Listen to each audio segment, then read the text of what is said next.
자, 출발해 보겠습니다. 자, 오늘은 나비와 광장하고요, 민들레꽃 이렇게 두 작품 같이 한번 해보겠습니다. 먼저 나비와 광장부터 보실게요. 현기증 나는 활주로에 최후의 절정에서 흰나비는 돌진의 방향을 잊어버리고 피 묻은 육체의 파편들을 굽어본다. 자, 지금 보니까요, 두 번째 행의 최후의 절정에서 흰나비는 시적 대상은 흰나비입니다.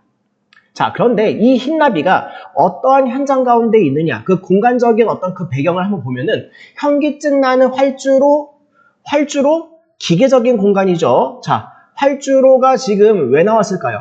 전쟁의 공간을 떠올리시면 되겠습니다. 기계적 공간이면서 동시에 전쟁의 이미지. 자, 그런데 최후의 절정에서 라고 하는 표현. 전쟁의 이미지이기 때문에 위기의 상황입니다. 근데 그 위기의 상황, 그 위기감이 최고조에 다다랐죠. 그 다음에 3행이요. 돌진의 방향을 잊어버리고 피 묻은 육체의 파편들을 굽어본다. 누가 굽어본다고요? 흰나비가. 흰나비가 무엇을 보고 있죠? 피 묻은 육체의 파편들을 보고 있습니다. 전쟁이라고 하는 이미지랑 같이 결부시켜서 보게 되면 이때 피 묻은 육체의 파편들은 나비의 눈에 비친 활주로의 참혹한 모습이겠네요. 전쟁의 참상이죠. 자, 그런데 이 흰나비가 돌진의 방향을 잊어버렸다고 합니다. 방향 감각을 상실했습니다. 나비가 굉장히 혼란스러워하고 있다는 거 체크하시면 되겠습니다. 자, 그래서 여기까지 내용들을 정리하게 되면은 극한적인 상황에서 방향을 잃어버린 흰나비의 모습, 이렇게 보시면 되겠네요. 자, 다음이요. 기계처럼 장렬한 심장을 축일 한 모금의 샘물도 없는 허망한 광장에서 어린 나비의 안막을 차단하는 건 투명한 광선의 바다뿐이었기에. 자, 지금 이 흰나비가 하늘을 날고 있겠죠. 그런데 이 날고 있는 이 나비의 상황이 기계처럼 장렬한 심장, 이게 여유 있는 상황은 아닌 것 같아요. 한계 상황에 다다랐다고 하는 것을 기계처럼 장렬한 심장이라고 하는 표현을 통해서 보여주고 있죠. 뭐뭐처럼이라고 하는 직유법 들어가 있고요. 자, 근데 이렇게 장렬하는 심장의 상태인데, 한계 상황인데, 자, 그 다음 행에 보니까 한 모금의 샘물도 없는 허망한 광장. 샘물, 어떠한 그 목을 축일 수 있음직한 상황이 하나도 없어요. 생명력을 유지할 수 있는 최소한의 조건도 허용되지 않는 공간이 바로 이 허망한 광장이죠. 그런데 이 나비가 아까 방향 감각을 상실했다고 했잖아요. 근데 그 상황을 다시 한번 가져와서 표현합니다. 어린 나비의 안막을 차단하는 것은 투명한 광선의 바다뿐이었기 때문에. 자, 안막. 눈의 바깥쪽을 이루는 투명한 막이죠. 나비의 시야를 가리킵니다. 근데 이 시야가 차단당한 것은 무엇 때문에? 투명한 광선의 바다 때문인 거죠. 즉, 나비의 안막을 차단하는 강렬한 햇빛. 요것 때문에 나비가 방향을 잃어버렸습니다. 자, 포인트는요. 나비는 연약한 존재입니다. 그래서 여기에서도 어린 나비라고 얘기했는데요. 이 연약한 나비가 마주하고 있는 현실은요. 한 모금의 샘물도 없습니다. 그리고 강렬한 햇빛이요. 그리고 앞서 확인했던 것처럼 전쟁의 참상을 떠올릴 수밖에 없는 활주로의 풍경이요. 폭력성이 가득한 공간과 아주 나약한 나비의 상황이 서로 굉장히 대비적인 효과를 이루고 있죠. 요거 가져가시면 되겠습니다. 자, 또 다음 넘어가 볼까요? 자, 진공의 해안에서처럼 과묵한 묘지 사이사이 숨가쁜 제트기의 백선과 이동하는 계절속 불길처럼 일어나는 인광의 조수에 밀려 흰나비는 말없이 이즈러진 날개를 바닥거린다. 자, 진공의 해안. 자, 진공, 공기가 없는 극한의 상황이죠. 과묵한 묘지 사이사이요. 자, 죽음을 생각나게 하는 묘지. 그쵸? 죽음을 생각나게 한다라고 하는 게 포인트였습니다. 그 다음에 숨가쁜 제트기의 백선. 자, 전투기가 날아갑니다. 전쟁의 무기체계죠. 근데 이 제트기가 날아가고 나서 백선이라고 하는 것은요. 하얀색의 비행운을 가리킵니다. 근데 이 제트기의 어떤 그 백선이라는 표현을 왜 썼을까요? 나비를 위협하는 폭력성을 지금 보여주는 거죠. 이미지를 통해서. 그 다음에 불길처럼 일어나는 인광의 조수에 밀려. 자, 일단은 인광이라고 하는 말의 뜻부터 한번 확인해 볼게요. 빛의 자극을 받아서 빛을 반짝이던 그 물질이 그 자극이 멎어버린 그 뒤에도 계속 내고 있는 빛. 네. 그러니까 빛의 잔상이 계속 비추고 있는 상황을 인광이라고 합니다. 근데 그 인광이 계속 반복되는 상황을 인광의 조수에 밀려라고 얘기하고 있는 거죠. 근데 이 표현을 하는 데 있어서 불길처럼이라고 하는 말이랑 같이 결부시키고 있어요. 직유법이 들어가 있기도 하고요. 역시나 나비의 입장에서는요, 굉장히 위협적인 어떤 장면이라 보시면 될 것 같아요. 그래서 결국에 흰나비는 말없이 이즈러진 날개를 파닥거린다. 자, 이즈러진 날개를 파닥거린다. 광장의 그러한 폭력적인 현실로 인해서 상처 입은 나비의 모습인 것이죠. 자, 그리고요, 하얀 미래의 어느 지점에 아름다운 영토는 기다리고 있는 것인가? 푸르른 활주로의 어느 지표에 화려한 희망을 피고 있는 것일까? 자, 아름다운 영토는 이 단어만 보았을 때에는 나비가 생각하는 꿈꾸고 있는 이상적인 공간, 이렇게 볼 수 있겠네요. 어떻게 보면은 나비의 지금 마주하고 있는 현실, 그 광장하고는 굉장히 대비적인 효과를 가지고 있습니다. 그리고요, 네 번째 행에 나와 있는 화려한 희망도 마찬가지예요. 미래에 대한 희망 또는 기대, 이런 것들이 농축되어 있는 단어라 볼 수 있죠. 그런데요, 아름다운 영토, 그 다음에 방금 말씀드린 화려한 희망은 분명히 이상적이고도 희망적인 어떤 시어인 것은 맞는데, 그런 단어를 표현하는 데 있어서요, 서술을 잘 보세요. 어느 지점에 기다리고 있는 것인가? 어느 지표에 피고 있는 것일까? 일단 문장 구조 자체가 대꾸법을 표현하고 있긴 한데요, 여기 안에서 우리가 확인할 수 있는 그 뉘앙스는 뭐예요? 미래에 대해서 희망적이기만 한가요? 그런 희망을 꿈꾸고 싶은데 그게 잘 되지 않기 때문에 이러한 질문을 던지는 거겠죠. 미래에 대한 회의적인 감정이 느껴지셨다면 그게 맞습니다. 자, 그 다음에요. 신도 기적도 이미 승천하여 버린 지 오랜 유역. 그 어느 마지막 종점을 향하여서 흰나비는 또 한 번 스스로의 신화와 더불어 대결하여 본다. 자, 신도 기적도 이미 승천하여 버린 지 오랜 유역이라고 하는 이 표현에서는요, 신의 은총을 기대할 수 없는 절망적인 상황이다, 그 말이죠. 그리고요, 자, 스스로의 신화와 더불어서 대결하여 본다. 스스로의 신화는 뭘까요? 다른 존재에 의존하지 않는 주체적인 운명의 개척, 이렇게 볼 수 있겠네요. 근데 대결해 본다. 그런 것과 더불어서 그런 것들을 모두어서 대결하여 본다. 폭력적인 상황에 맞서고자 하는 것이죠. 일종의 나비의 의지라고 보시면 될 것 같아요. 절망적인 현실 속에서도 다시 비행하려고 하는 나비의 상태다라고 보시면 되겠습니다. 자, 그러면 이제 정리해 볼까요? 주제는요, 현대 문명의 폭력성을 비판하고 있습니다. 근데 그 비판하면서 동시에 극복하고자 하는 의지도 확인할 수 있죠. 자, 그래서 성격, 비판적이면서 동시에 의지적입니다. 그리고 흰 나비라고 하는 이 시적 대상 자체가 상징적인 표현이죠. 자, 3번 보시면요, 시각적인 이미지를 통해서 현실의 폭력성을 나타내고 있습니다.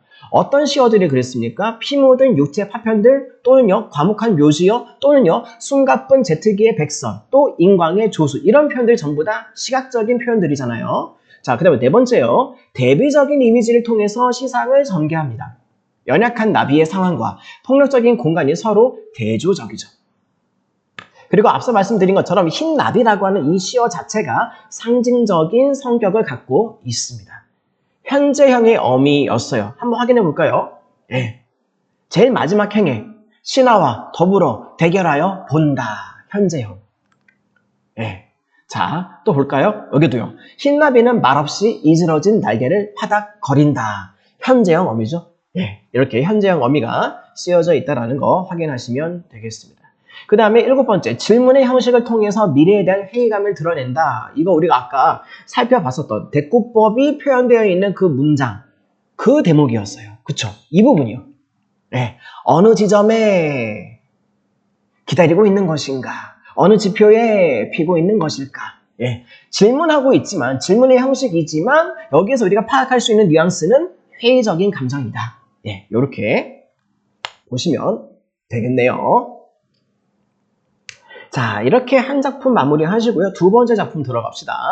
자, 이번에는 이형기 시인의 민들레꽃입니다. 쬐끄만 것이 노랗게 노랗게 전력을 다해서 샛노랗게 피어있다. 자, 이때 쬐끄만 것은요, 제목에 나타나 있는 민들레꽃을 가리킵니다.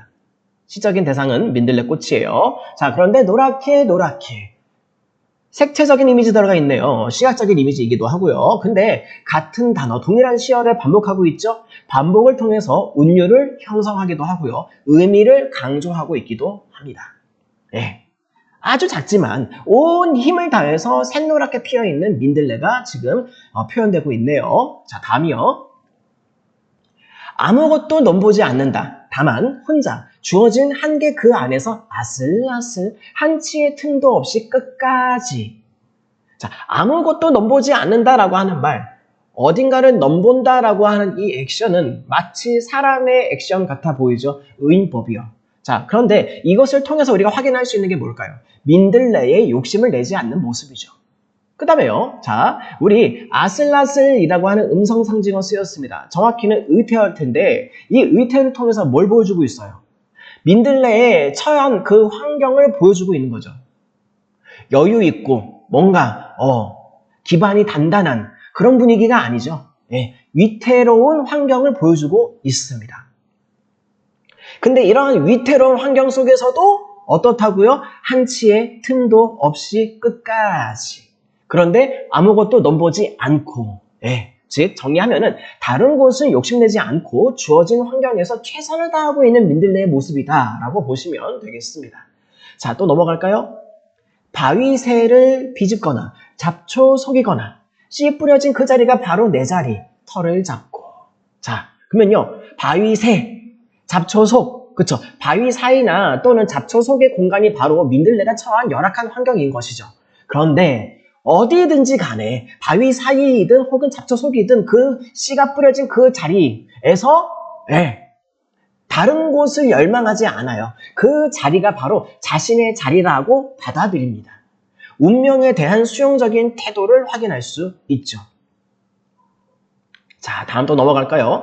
물을 길어 올리는 실뿌리, 어둠을 힘껏 밀어내는 떡잎, 그리고 그것들이 한데 어울려서 열심히 한테 쎄. 자, 여기까지 한번 끊어봅시다. 자, 물을 길어 올린다. 아래에서 위로 쭉 길어 올린다.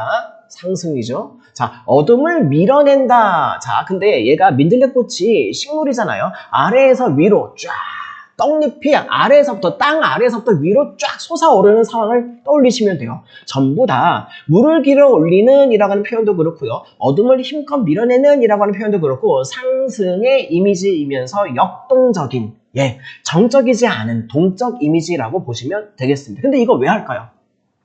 민들레꽃이 물을 왜 길어 올릴까요? 떡잎을 왜 굳이 이렇게 솟아오르게 할까요? 꽃을 피워내려고 하는 민들레의 의지인 것이죠. 근데 그것을 대충이 아니라 열심히 동일한 시어의 반복도 나왔네요. 운율의 형성, 동시에 의미의 강조. 이걸 통해서 무엇을 나타낸다? 민들레의 노력을 나타낸다. 그리고 이때 닷새는요, 닷새가량 시간을 나타내고 있습니다. 자, 다음이요. 세상에 그 밖에는 할 일이 없어서 아주 노랗게만 피는 꽃, 피어선 질 수밖에 없는 꽃. 자, 피어선 질 수밖에 없는 꽃, 나중에 어느 순간에는 꽃이 폈다가 질 거 아니에요. 영원한 존재가 아니라 유한한 존재, 유한성이 있는 존재라는 거죠. 뭐가? 민들레가. 자, 다음이요. 쬐끄만 것이지만 그 크기는 어떤 자로서도 잴 수 없다. 아, 민들레. 그래봤자 혼자 가는 자의 헛된 꿈. 하지만 헛되어도 좋은 꿈 아니냐. 한 닷새를 짐짓 영원인양 하고 보라. 저기 민들레는 피어있다. 자, 쬐끄만 것이지만 그 크기는 쬐끄맣다고 했는데 그 크기가 잴 수 없대요. 쬐끄만데 왜 못 재? 역설법이죠. 눈에 보이는 물리적인 크기를 얘기하는 것이 아니라 민들레의 내적인 가치죠. 내면의 가치죠. 자, 그 다음에 민들레, 영탄법, 민들레에 대한 예찬을 확인할 수 있습니다.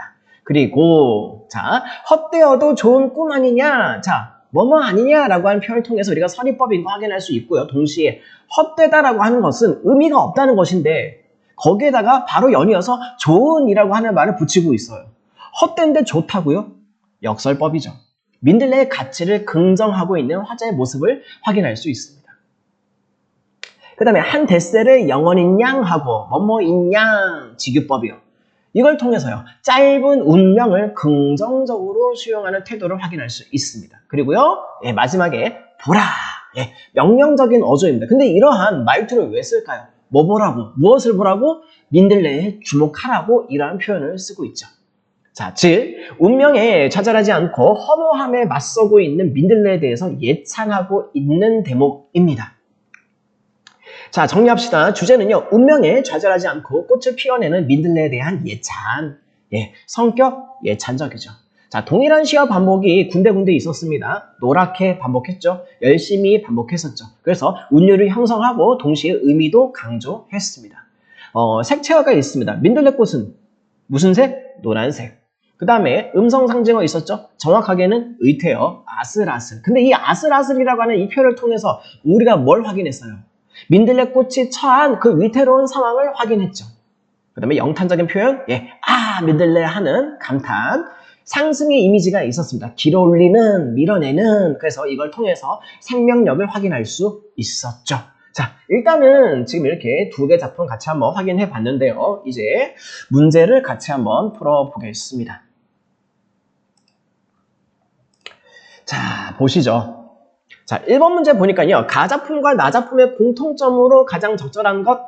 자, 이제 선지 분석 하나씩 한번 해볼까요? 자, 선지 1번이요. 직유법을 통해서 동적인 분위기를 조성하고 있다. 자, 직유법. 자, 직유법이 있는지 한번 확인을 해봐야 할 텐데. 자, 가작품부터 한번 볼까요? 가작품. 직유법을 통해서 동적인 분위기를 조성하고 있는 게 있는지. 자, 직유법을 통해서 동적인 거. 자, 제가 봤을 때는 이 부분이 아닌가 싶어요. 여기요. 기계처럼 장렬하는 심장. 그쵸? 나비가 지금 기계처럼 장렬한 심장이라고 하는 이 표를 통해서 어떤 상황이라는 걸 알 수 있어요. 한계 상황에 다다랐다 그 말이죠. 근데 심장은요. 쿡쿡쿡 뛰죠. 근데 심장이 뛰는 것은 동적인데 거기에다가 기계처럼이라고 하는 직유법이 들어갔으니까 한계 상황을 표현하면서도 동적인 이미지도 확보하고 있죠. 맞네요. 그 다음에, 자, 그러면은, 가작품에서는 지금 선지 1번에서 얘기하고 있는 것처럼 직유법을 통해서 동적인 분위기를 조성하는 거 맞네요. 근데, 나작품에서는 뭐가 있을까요? 직유법이 있기는 있어요. 여기요. 자, 이형기 시인의 민들레꽃에 보시면은 한 뎃셀을 짐짓 영원인 양 하고 이렇게나 짧은 기간을 마치 영원한 시간인 것처럼 했다라고 하는 뭐뭐 하는 양이라고 하는 표현이 직유법이죠. 근데 여기에 동적인 분위기가 있어요? 없어요? 동적인 분위기는 없죠. 그래서 정리하면은 선지 1번에 직유법을 사용해서 동적인 분위기를 조성한다라고 하는 여기에서 우리가 확인할 수 있는 키워드는 직유법이 있느냐, 그리고 거기에다 동적인 분위기도 확보하고 있느냐, 요 두 가지 체크를 해야 되는데 가는 맞아요. 가작품은 맞지만 자, 나작품에서는요. 그렇지 않죠. 나작품이 직유법은 있지만 동적인 분위기는 아니다. 그래서 1번은 틀렸습니다. 그 다음에 2번 선지로 한번 넘어갑시다. 자, 2번 선지. 자, 동일한 명사로 시행을 종결해서 리듬감을 형성하고 있다. 명사로 행을 마무리시키는, 종결시키는 거 있는지. 자, 가에서. 먼저 가부터 한번 봅시다. 명사로 끝내는 거.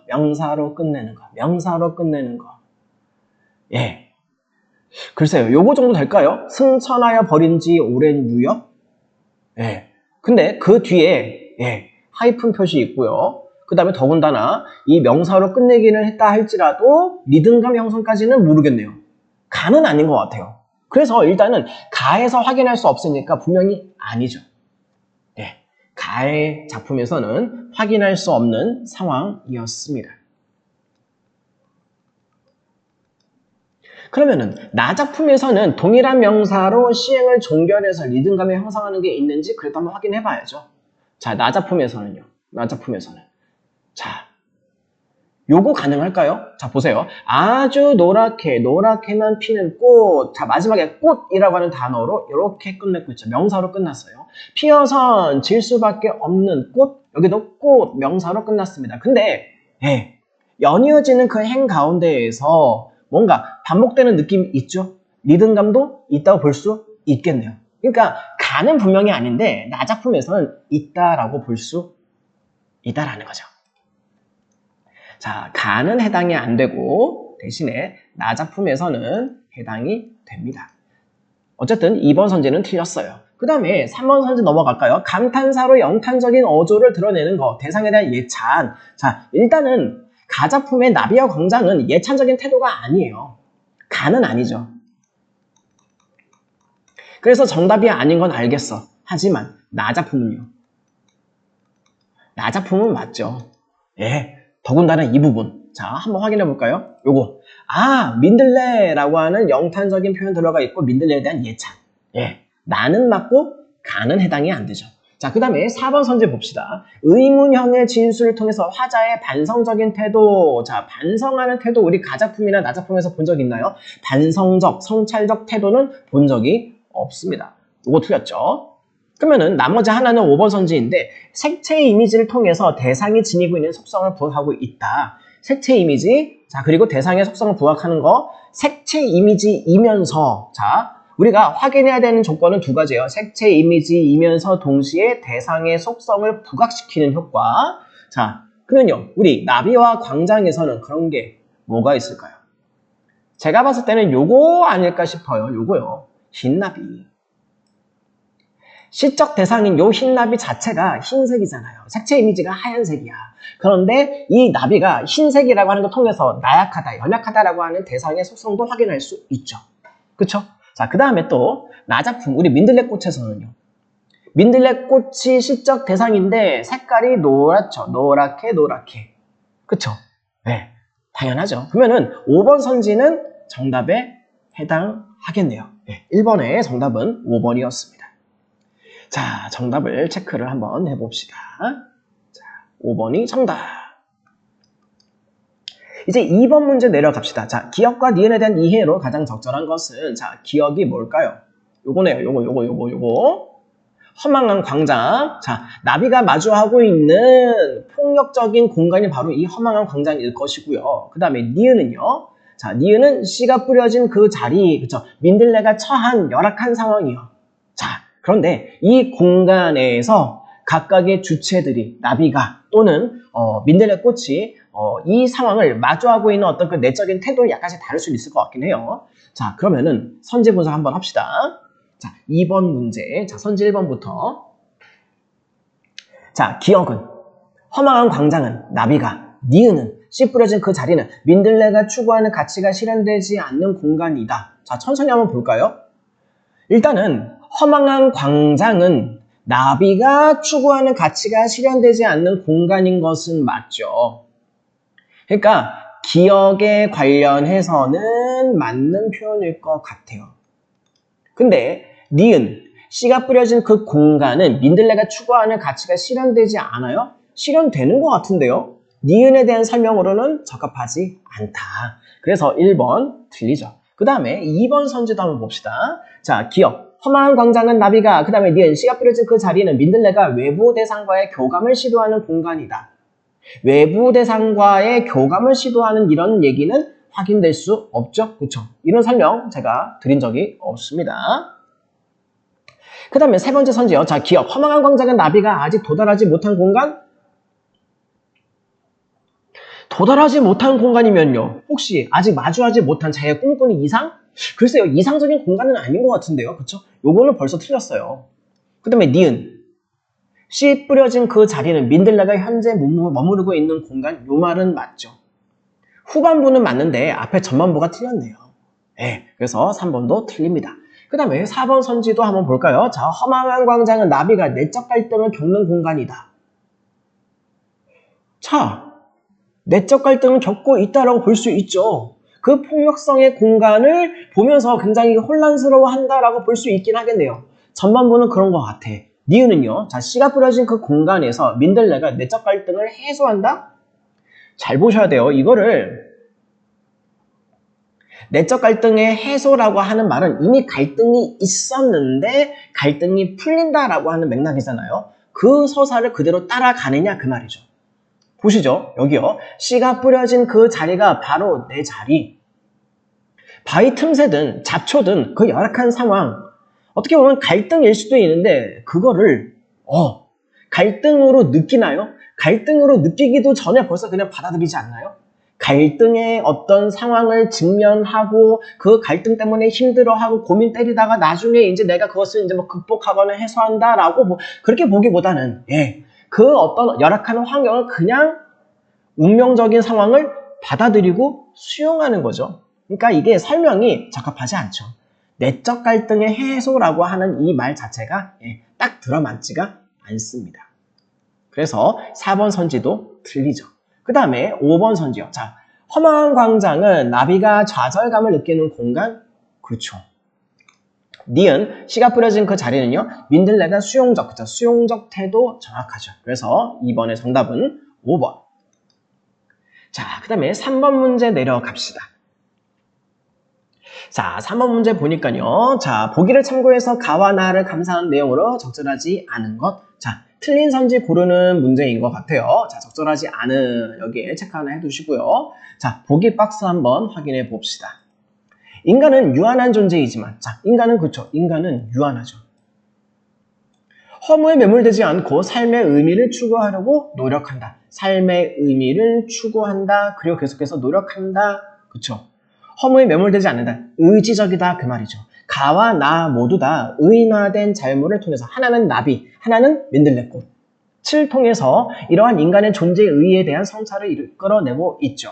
가는 연약한 모습으로 형상화된 나비의 모습을 통해서 현대 문명이 거스를 수 없는 힘에 희생당할 수밖에 없는 존재의 비극적인 처지를 보여주면서도 그 힘에 맞서서 순수성을 지켜내려고자 하는 의지적인 태도를 부각합니다. 그렇죠? 나비가 분명히 비극적인 처지에 있긴 있었는데 거기에 매몰당하지만은 않죠. 마지막에 의지적인 태도를 보여주죠. 그 다음에 나 작품에서는요. 민들레꽃은요. 작지만 강인한 모습으로 형상화된 민들레를 통해서 환경적인 제약과 언젠가 소멸될 수밖에 없는 운명 속에서 살아가는 존재의 모습을 보여주면서 이러한 조건 속에서 최선을 다해서 생을 살아내는 의지적인 태도를 부각한다. 역시나 의지적인 태도. 그러니까 태도는 서로 일맥상통합니다. 나비와 광장도 그렇고요. 나비도 그렇고 그 다음에 민들레꽃도 그렇고요. 의지적인 태도는 둘 다 확인할 수 있죠. 자, 그런데 자, 5개 선지 가운데에서 적절하지 않은 거 찾으시면 돼요. 자, 선지 1번부터 한번 봅시다. 자, 가작품에서 기계처럼 장렬한 심장. 자, 기계처럼 장렬한 심장. 이거 표현 왜 했다 그랬죠? 나비의 한계 상황이죠. 이 표현을 쓴 것은 나비의 한계 상황이에요. 그런데 아름다운 영토를 향한 나비의 비행을 지속시킬 것이라는 점에서 현대 문명에 거스를 수 없는 힘을 나타낸다? 자, 벌써 제가 말씀드렸잖아요. 기계처럼 자결한 심장은 나비가 마주하고 있는 한계 상황이다. 이것이지 현대 문명의 힘을 표현했다. 현대 문명의 힘? 아니죠. 그래서 1번 바로 정답 찾았어요. 정답은 1번이요. 그러면 1번의 설명이 틀린 건 알겠고요. 2, 3, 4, 5 선지 그래도 한번 읽으면서 확인합시다. 자, 2번 선지요. 자, 가작품에서 신도 기적도 이미 승천하여 버린 상황에서 그쵸? 신의 은총을 기대할 수 없어요. 또 한 번 스스로의 신화와 더불어서 대결하는 나비의 모습. 결국에는 폭력성이 가득한 그 현장과 마주하려고 하는 무언가 대결하고자 하는 나비의 어떤 의지적인 태도. 그쵸? 비극적인 상황에서도 순수성을 지켜내려고 하는 의지적인 태도 가능하죠. 역시나 2번은 맞는 얘기죠.